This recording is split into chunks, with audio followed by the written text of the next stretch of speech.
Après l'Assemblée nationale, vendredi, Raymond Tchibandantunga Moulongo a été à la Chambre de sages pour éclairer la lanterne des sénateurs sur ce qui se passe en Afrique du Sud et les mesures prises par Kinshasa. En justice, Kitoko Kimpele a cédé ces jours le bâton de commandement du Conseil supérieur de la magistrature. Antena, le journal, Patricia Amouli.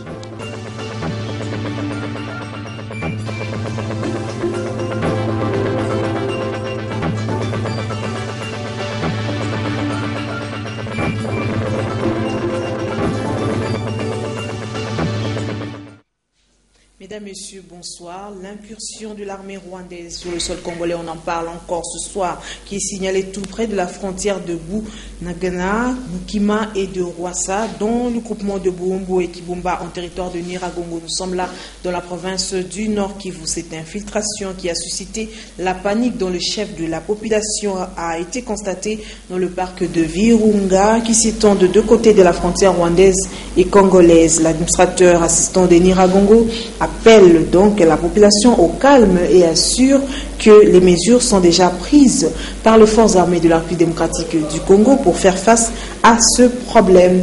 Et puis le haut représentant du président de la République au mécanisme régional de suivi, le général Denis Kalumé, accompagné du coordonnateur du mécanisme national de suivi de l'accord cadre d'Addis Abeba, François Mwamba Tishimbi, ont pris part à Nairobi du 21 au 23 avril 2015 à la consultation de haut niveau sur la mise en œuvre du protocole sur le droit des propriétés et des personnes dans la région du Grand Lac. Les détails avec John Gombois et Sylvie Fortuné-Mboula.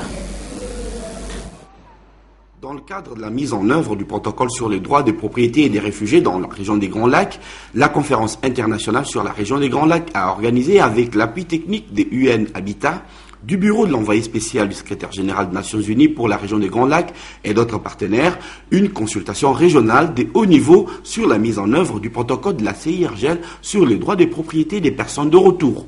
L'objectif de cette consultation était de susciter une vision partagée entre les États membres pour une gestion efficace des conflits fonciers relatifs au déplacement des populations et de les encourager à mettre en œuvre les 10 protocoles.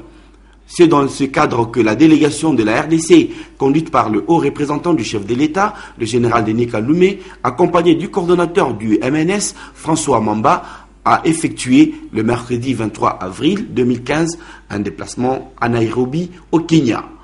Le général Denis Kalumé a fait savoir aux États membres quelques préoccupations du gouvernement de la RDC formulées par les ministres en charge des affaires foncières. Le nombre de déplacés internes se compte en millions en République démocratique du Congo. Le nombre de réfugiés se compte en centaines de milliers.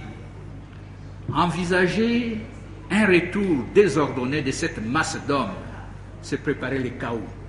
À cet effet, il préconise le recensement des réfugiés congolais se trouvant dans tous les pays limitrophes pour préparer un retour harmonieux pour ceux qui veulent rentrer. Pour François Mwamba Tishimbi, coordonnateur du mécanisme national de suivi, les conflits fonciers ont un impact sur le développement dans la région des Grands Lacs. Malheureusement, notre région, la région des Grands Lacs, abrite beaucoup de déplacés suite à des différents conflits armés, beaucoup de réfugiés également. Et que ici à Nairobi, au niveau régional, il s'est agi de se concerter pour essayer de trouver des réponses adaptées quant aux droits des déplacés et des réfugiés en rapport avec le foncier. La cérémonie a été clôturée par la signature du protocole sur les droits des propriétés par les États membres de la CIRGL. Et au Palais des Justices, 24 avril, Jérôme Kitoko Kimpele, premier président de la Cour suprême des justices, a passé le bâton de commandement du Conseil supérieur de la magistrature à Benoît Luamba-Bindu. Le nouveau président de la Cour constitutionnelle est désormais président du Conseil supérieur de la magistrature.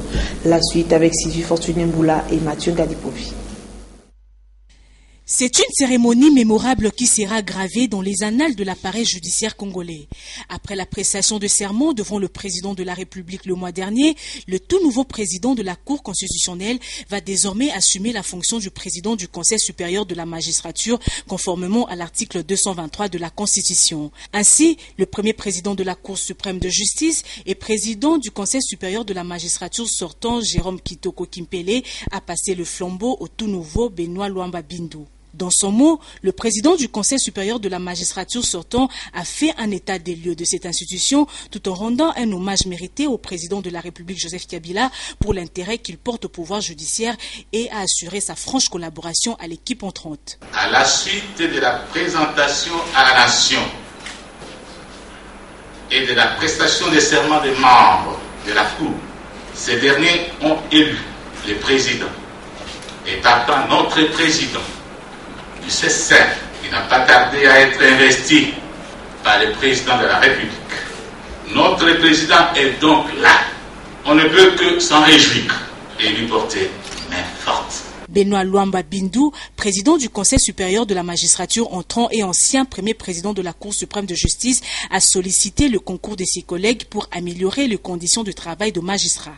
Je crois que mon arrivée à la tête du Conseil supérieur de la magistrature peut légitimement faire naître beaucoup d'espoir dans l'esprit de nos collègues. Il faut dire que la Cour suprême de justice a été amputée de l'une de sa section législative devenue la Cour constitutionnelle et elle garde ses deux autres sections judiciaires et administratives jusqu'à l'installation de la Cour de cassation et du Conseil d'État. Donc, elle existe et reste compétente pour les sections précitées.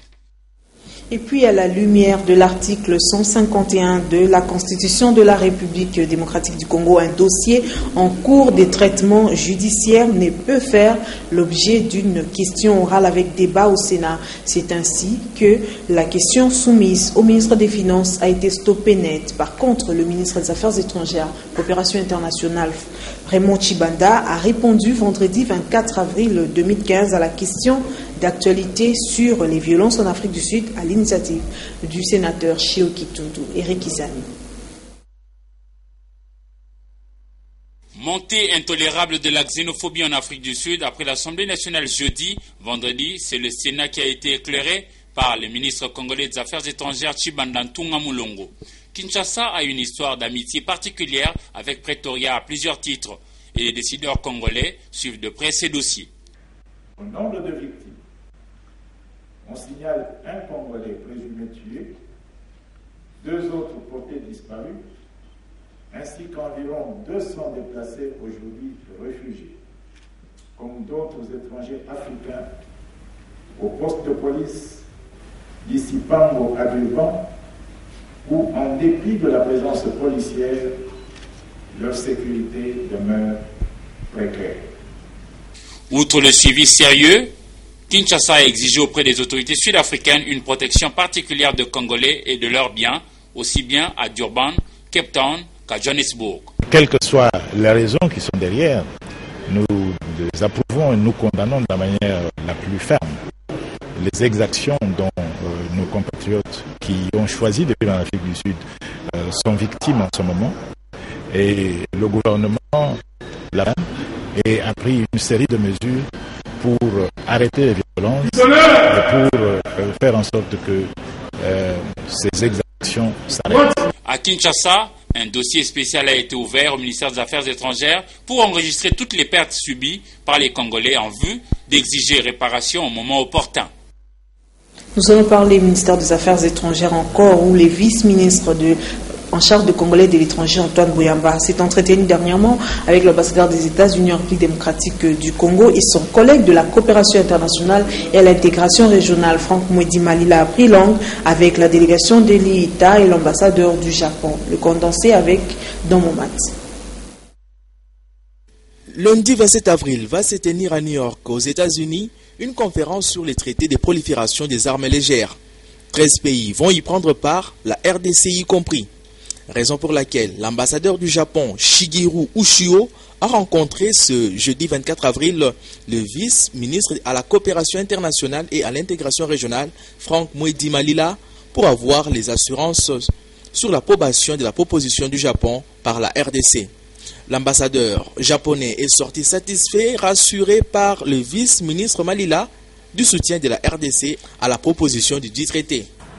Notre siège à Ibadan a trouvé qu'on doit évoluer pour avoir un statut international qui doit être reconnu par beaucoup de pays africains.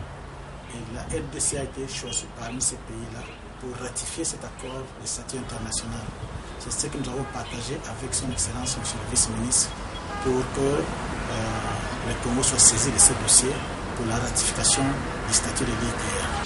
Les deux personnalités ont aussi passé en revue les questions de coopération qui existent entre les deux pays. Bien avant cela, le vice-ministre a pris langue avec les représentants pays de l'IITA, Institut international d'agriculture tropicale basé à Ibadan au Nigeria. Il était question de la sécurité alimentaire. L'IITA veut avoir un statut international. Le Congo est appelé à ratifier cet accord. L'IITA évolue dans les secteurs de la sécurité alimentaire et la recherche agronomique. De son côté, le vice-ministre des Congolais de l'étranger, Antoine Boyamba, a quant à lui échangé avec l'ambassadeur des États-Unis d'Amérique, James Swam.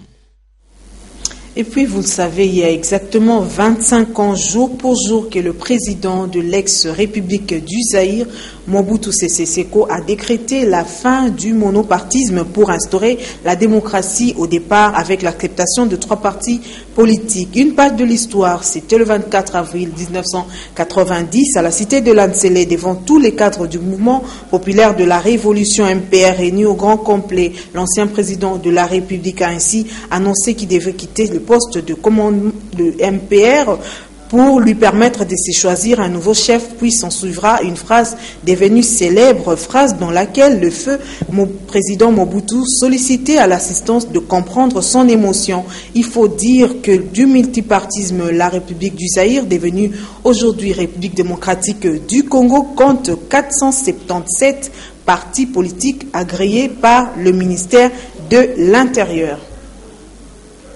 Dans un autre registre, Médias africains et Renaissance africaine, c'est autour de ces thèmes que des journalistes africains venus de plusieurs pays du continent et divers horizons réfléchissent depuis ce matin à l'hôtel Invest à Lingwala.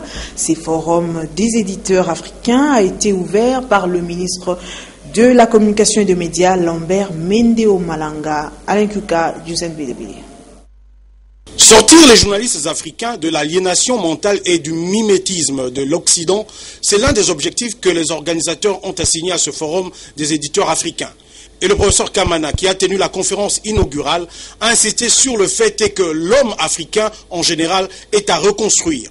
Car, selon lui, il n'y aura pas de vraie renaissance de l'Afrique aussi longtemps que les Africains ne vont pas revenir à leurs sources et valeurs sociétales. Un discours apprécié par le ministre de la Communication et des Médias, Lambert Mende. Je pense que l'Afrique court un grand danger en continuant à se complaire dans cette espèce de recolonisation rampante. Il y a un sursaut qui commence à se faire jour et que l'Afrique va se déconstruire pour se... Tous les intervenants à ce premier jour du forum ont abondé dans le même sens, à savoir les Africains devraient s'approprier de leur destin. Pour paraphraser Patrice Emery Lumumba, ces journalistes africains venus pour la plupart de l'Afrique subsaharienne tiennent mordicus à ce que l'histoire du continent s'écrive par ses propres fils et filles.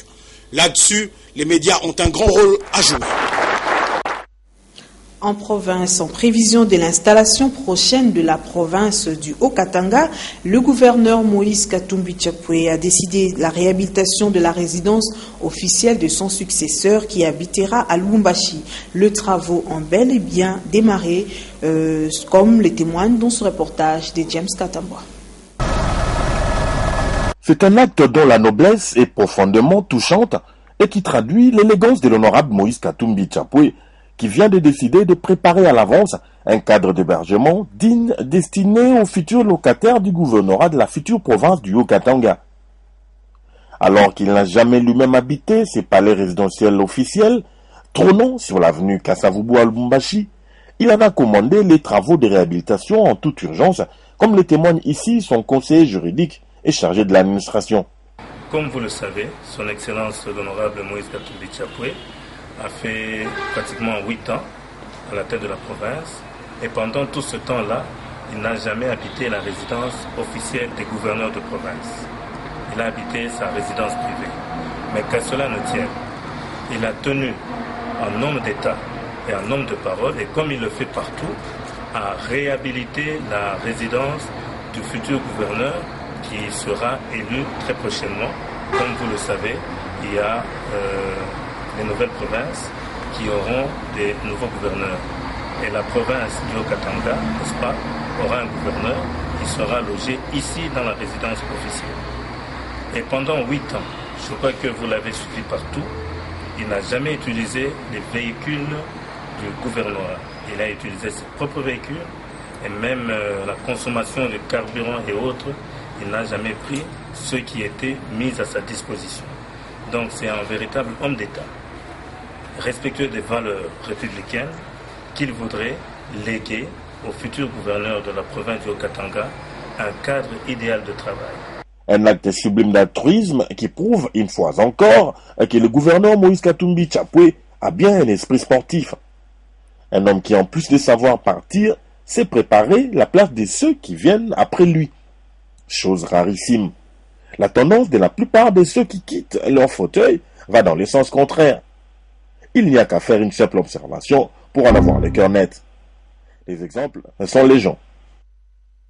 Retournons à Kinshasa pour vous dire que l'administrateur délégué de la SONAS, Carole Aguito, a instruit la paie de 170 dossiers sinistres ce jeudi.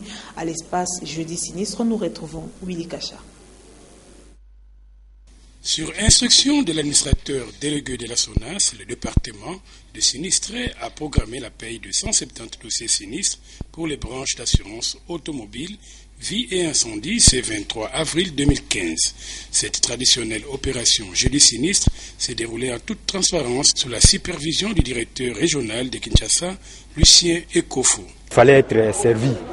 Nous devrions être servis. Aujourd'hui, on nous a appelés et on nous a servi. Il s'agissait des cas de sinistres. La SONAS il a instrumenté, il a fait des enquêtes par rapport à notre dossier que nous avons introduit à la SONAS, et à la fin nous avons maintenant la solution, c'est-à-dire la réussite, et que la SONAS nous a payé aujourd'hui. En tout cas, qu'il se détrompe parce que la SONAS se paye. Je remercie d'ailleurs en passant Madame l'ADG Aguito Carole de l'action qu'elle est en train de mener au niveau de la SONAS. En tout cas, coup de chapeau pour elle. En tout cas, ça va, c'est ok.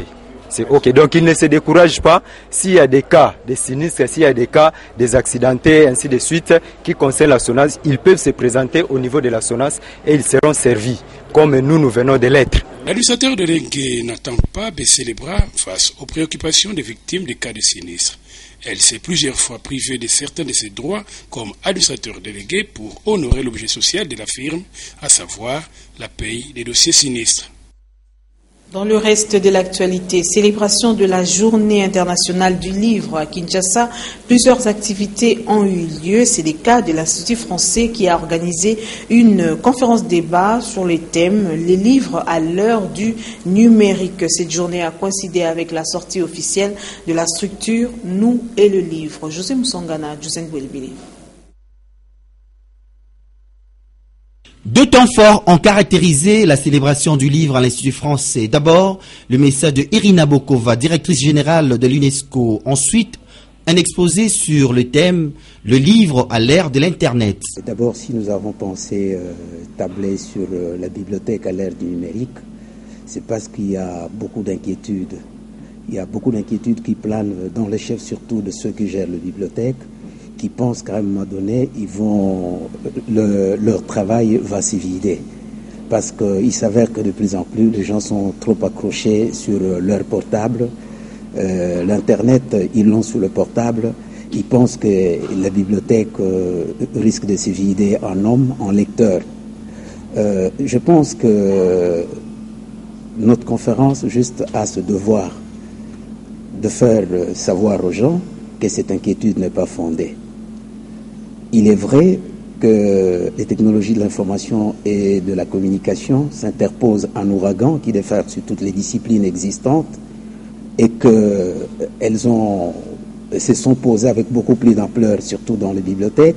Mais qu'à cela ne tienne, je crois que l'imprimé restera toujours au centre de la recherche. Juste après la halle de la Gombe, cap vers Sultani Hotel, où cette journée consacrée au livre a coïncidé avec la sortie officielle de l'association de journalistes femmes et hommes de médias dénommée Nous et les livres, qui a pour objectif... Notre objectif était d'abord de présenter officiellement la structure auprès du grand public et auprès de quelques partenaires bilatéraux et multilatéraux. Et voilà, notre objectif global, c'est d'abord promouvoir les goûts de la lecture et les goûts du livre. Malgré ces différentes activités, la République démocratique du Congo n'a pas toujours une politique nationale du livre, alors que le projet des experts sur l'accès aux livres traîne encore dans les tiroirs du bureau de l'Assemblée nationale. La décision est prise ce 24 avril 2015. Et bien, la rencontre de ce samedi 25 avril entre DSMP et V-Club va se jouer à huis clos. Cette décision est ici de la réunion technique entre tous les états-majors. Le secrétaire général de l'ASV Club est au micro de Patrick Borel Mukendi et Rigo Moulopo. Les Déric Motema Pembe reçoit l'association sportive V-Club en match remis de la 4e journée de la phase allée de la Ligue nationale de football. En effet, dans les états-majors de ces deux équipes, adversaires éternels de la capitale, on bat les rappels des troupes. Du côté de Banambongo, s'est tenue le jeudi 23 avril au Salon d'honneur au stade Tata Raphaël une réunion de sensibilisation des supporters par la grande commission et la coordination de l'association sportive V-Club concernant cette rencontre qui se jouera en huis clos. Ils n'ont pas caché leurs impressions.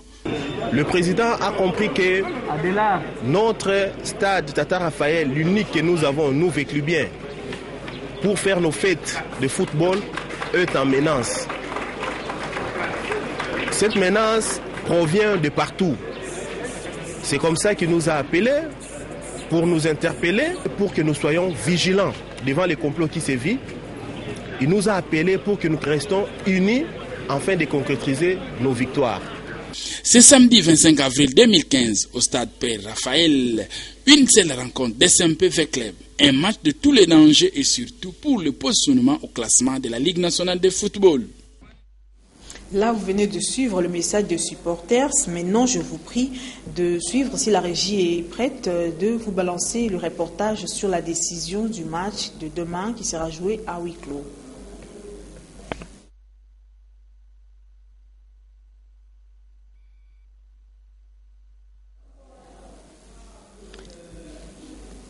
Si la régie... Notre championnat, la Linafoot, avait décidé que ce match soit à huis clos, donc il n'y aura pas de spectateurs.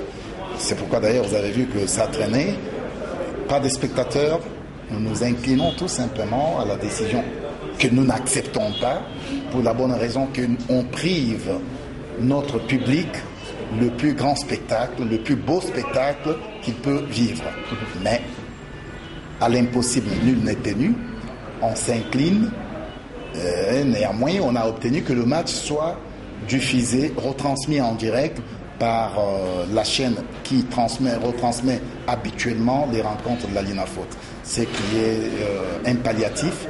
Comme ça, ceux qui ne peuvent pas aller au stade seront chez eux devant leurs petits écrans et ils suivront bien le match dans son entièreté. Et à ce sujet d'ailleurs, je voudrais appeler tous les véhiculiers, ou du moins tous les sportifs, de ne pas chercher à commettre les désordres là où il ne les faut pas. Nous sommes en train de lutter contre quelque chose. Notre objectif aujourd'hui, nous avons un match dans une semaine contre les Royal Léopards des Swaziland, le match retour comptant pour la Coupe de la Confédération africaine.